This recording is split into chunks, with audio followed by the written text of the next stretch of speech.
Humarap na sa media kanina ang narelieve na si Calabarzon Police Regional Director Chief Superintendent James Melad at 4 na iba pa niyang kasamahan. Kaugnayan ng umano'y barilan sa Atimonan, Quezon, pati na rin ang isa pang operasyon sa Batangas noong Lunes na nauwi rin sa barilan at pagkamatay ng aarestuhin sanang lalaki. Ayon kay Melad, hayaan na lang ang NBI na imbestigahan ang insidente sa Quezon. Handa naman daw siyang tumulong sa investigasyon. Makibalita tayo kay Michelle Chua. Hawak na ng National Bureau of Investigation ang resulta ng investigasyon ng PNP Fact-Finding Committee ukol sa barilan sa Atimonan, Quezon. Kasama na ng report ang mga ebidensyang hawak ng pulisya, kasama ng 2 SUV na ginamit ng 13 nasawi sa barilan at mga balat basyo na nakuha sa crime scene. Paglilinaw naman ni Interior and Local Government Secretary Marojas, hindi pa kasama sa report ng PNP ang pahayag ni Police Superintendent Hansel Marantan na leader ng mga pulis na nagsagawa ng checkpoint kung saan nangyari ang barilan. Si Marantan lang ang nasugatang pulis sa barilan. Hindi siya pumayag na sumagot sa mga katanungan, hindi siya nagpa-inspect yung kanyang mga wounds, at pati yung mga slugs, yung mga bala na na-recover sa katawan niya ay hindi rin pinarelease. Pero sabi ni Marantan, hindi raw ito totoo. Handa raw siyang makipagtulungan sa investigasyon. Lahat po ng mga tinanong nila, I answered it freely.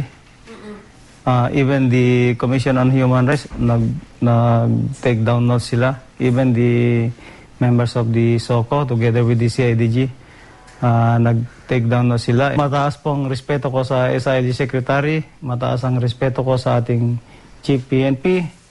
Pero I think they are misinformed, lalo na yung mga small pieces like that na hindi ako nagpapakita ng bullet wounds.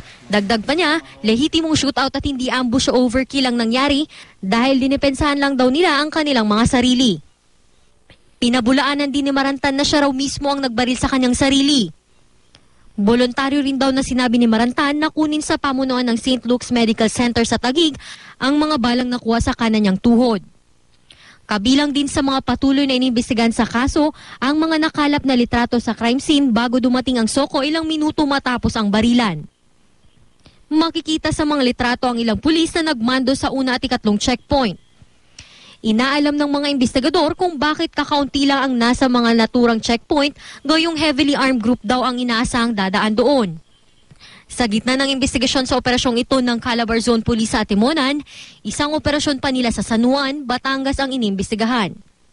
Nitong Lunes ng madaling araw, ikinasa ng Batangas Police ang pagdakip kay Fernando alias Pandoy Morales sa bisa ng isang warrant of arrest. Si Morales ay isa umanong miyembro ng isang private armed group. Nauwi sa pagkakapatay kay Morales ang operasyon dahil nanlaban daw ito sa pulis. Pero ang kwentong ito, pinabulaanan ng mga kaanak ni Morales. Lumalabas na malapit na kaibigan si alias Pandoy ni Vic Seaman na isa sa mga nasawi sa barilan sa Atimonan. Iniimbestigahan ngayon kung may ugnayan sina Morales at Seaman.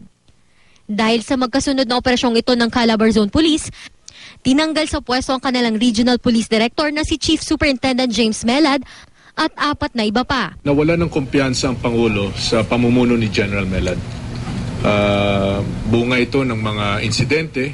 Itong sa Quezon was in his command. Itong ngayon sa Batangas was also in his command. Several other incidents. Michelle Chua, Nagbabalita, Pilipinas.